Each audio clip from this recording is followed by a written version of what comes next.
In October 2018, Apple introduced the current design iteration of the iPad. That generation iPad Pro was so far ahead of its time that it has taken Apple 7 years for the operating system to finally start to catch up with the hardware for these devices. But with iPadOS 26, Apple is showing that they're listening. Finally, we have windowed multitasking on the iPad for the first time. But while I've been overall pleased with the way that Apple has adapted windowed multitasking to the iPad and a touchscreen interface, I do still think that they're missing the mark. And I finally realized after a couple of weeks of playing around with these devices why that is.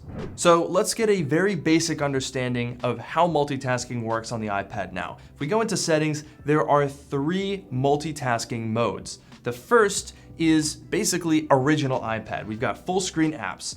That means they're gonna open one at a time. They take up the entire display. This is how you would be used to using your iPad back in the day.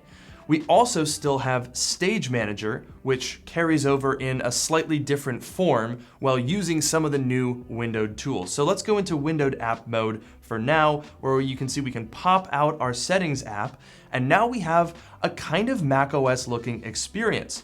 If we use the trackpad here, we even get a cursor, and we can move this around like a window. We can even automatically hide the dock by putting it over in the bottom, and then it'll come back if we put it on top. Very natural, very fluid. And there's traffic lights over here, so I can minimize an app, I can open it back up, and I can even easily go back into full screen. And you may also have noticed that, like on a Mac, we now have a top bar.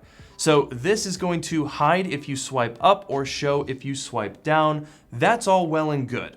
But where things start to get a little bit confusing is when we try to combine all of the multitasking features that iPadOS has had over the years. We've had split screen, slide over, stage manager. All of these were an attempt to make multitasking intuitive. But what Apple has eventually landed on, seemingly, is just giving us normal windows. So for example, if I open up Safari here, I can pop it out, and now look at that. I've got overlapping windows just like you would find on a Mac. And because it's an iPad, split screen is still designed to be intuitive. So I flick this to the right, I flick this to the left, and now I've got a split screen app.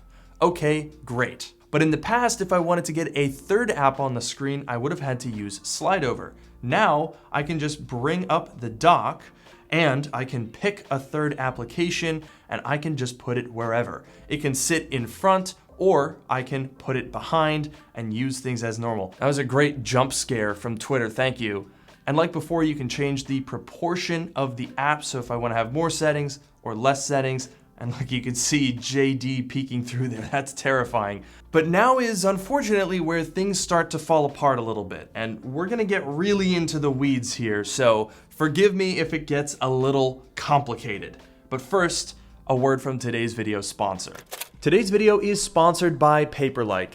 Paperlike's Screen Protector 2.1 is built for creatives who want to bring back the feel of high-quality paper when writing or drawing with their iPad. Paperlike's Screen Protector uses precision nanodot technology to mimic the tactile feedback and friction of paper. Paperlike's Screen Protector feels like paper. It reduces glare and reflections, and it protects your display, all without compromising picture clarity. It also comes with an easy-to-use application kit to make sure all dust is removed from the surface, the screen protector is properly aligned, and that no air bubbles are left over. They have sizes for all current and recent iPad models, so no matter what you use, there's a Paperlike screen protector for you. I've used a variety of Paperlike screen protectors on various iPads over the years, and I can confirm they are truly the only matte finish screen protector that really does feel like paper. To learn more about Paperlike, check out the link in the description below. A big thanks to them for sponsoring today's video, and now let's get back to it.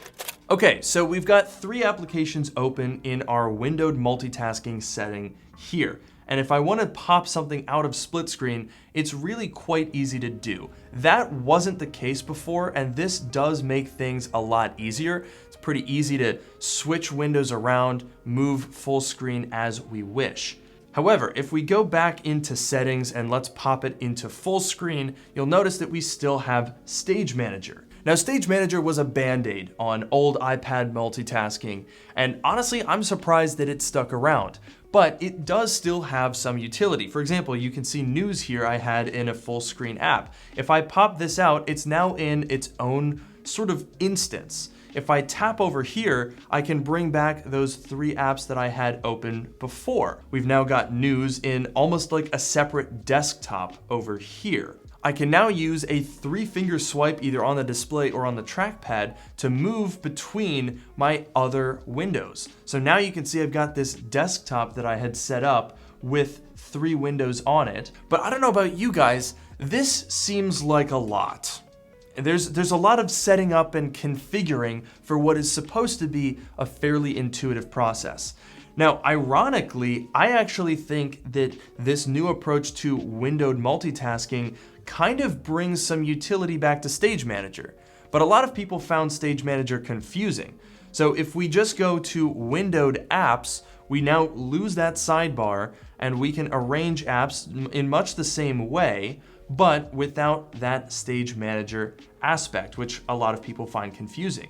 The problem is, though, we're now losing some of the functionality that we had before. If I swipe up, you'll notice that we push the apps off to the side, and I could, for example, open the Notes app in a full screen window and then pop that out into my setup here. But if I swipe up and then swipe again, all of my windows go away. I click the Notes app, and now I just get it all on its own. If I want to bring all of those apps back, I have to go in and manually tap each one of them to get them all to open up. The other thing that I lose is that 3-finger swipe. If I 3-finger swipe on my trackpad or on the screen now, it doesn't do anything. It's rearranging windows. It doesn't allow that capability. But confusingly, if we go back to the Settings app, let's full screen that, and we do full screen apps, well, now I can 3-finger swipe again. So why are we doing this, guys? This is too confusing.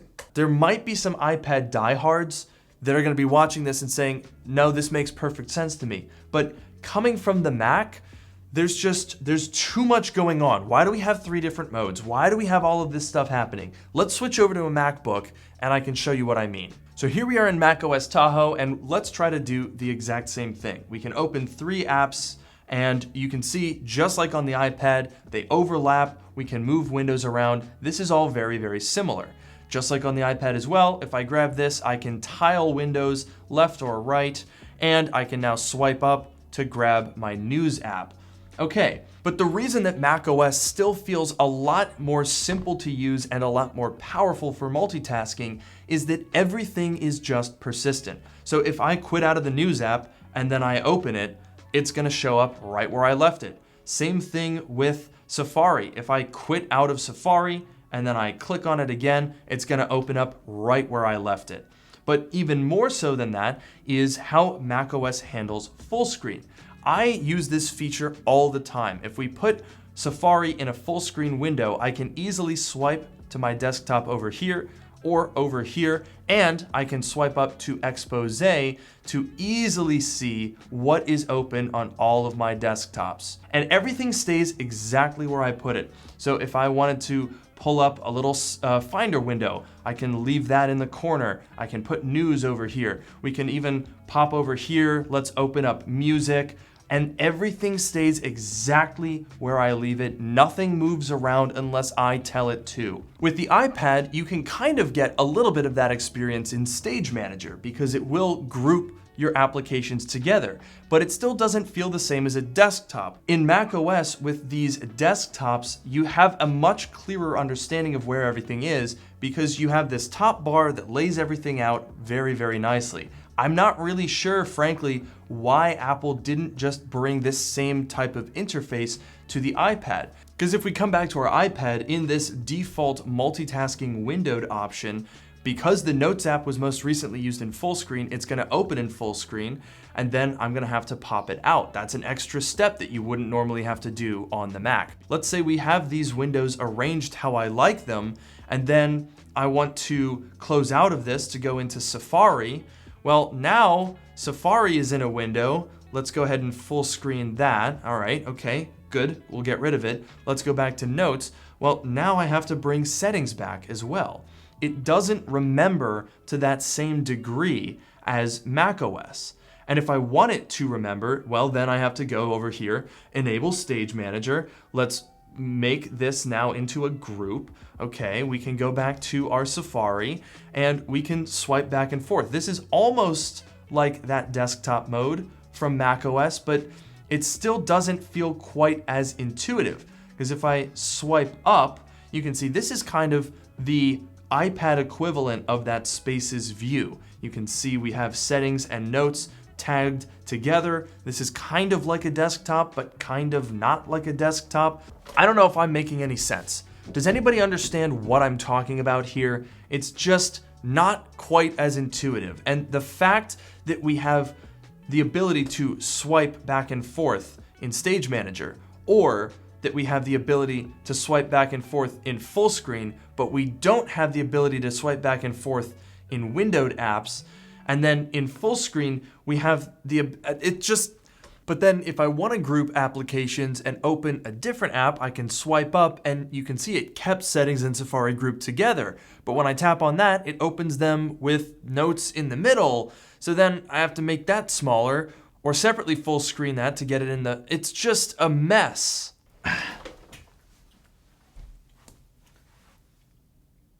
I think at this point, the only way to solve it is to just make it macOS. I'm sorry. I find this very difficult to get used to. And I'm sure that people watching this are going to say, Luke, you're being a bit ridiculous. And that very well may be the case. And I'm sure a lot of hardcore iPad people who have been using all of these features as they've been added incrementally will be able to make sense of it. But if you want to make the argument that the iPad can be even more intuitive than a Mac, this isn't making that argument. What I think Apple needs to do to make the iPad really work is introduce a desktop feature. The core of the iPad is and always has been this row of apps that looks very iOS. And this kind of looks like the old Launchpad that you had on the Mac, okay? Kind of similar.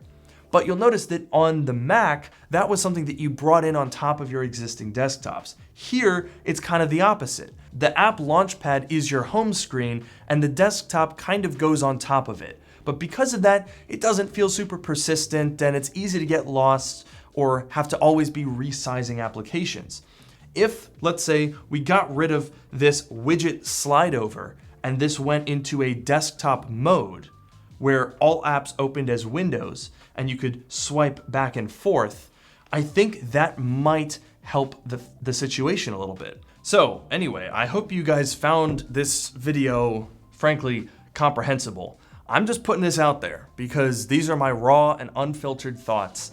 I don't know that people are gonna resonate with this one as much. Normally when I make a video, I kind of plan out like, all right, this is something that I think people are gonna understand. This is just me kind of spewing what has been on my mind for the past couple of weeks. And I'm curious, do you have the same experience as me? Or do you find this new multitasking confusing or lacking, or are you really satisfied with it? Because again, I come from a Mac perspective. I've never said otherwise. I'm not an iPad guy. I'm not somebody who is hyper productive on this platform. So I might be missing the point. But I think that if Apple does want the iPad to be a laptop replacement or something that people can use alongside their MacBook, it's weird, but I do think that they should be more similar. I get that the iPad is different than the Mac, but the same multitasking rules should apply. And right now they don't. Right now you have iPad multitasking and you have Mac multitasking. And despite the different input methods, I think that iPad multitasking is worse. That might just be because I'm not used to it, but that's up to you to decide. Let me know in the comments below if I sound like an old man yelling at a cloud or if I'm actually making any sense. But anyways, that'll do it for this video. This is a topic that I'm sure we're gonna revisit as my thoughts become more clear, but I hope you've enjoyed it. Leave a like down below. Don't forget to subscribe, and I'll see you guys in the next one.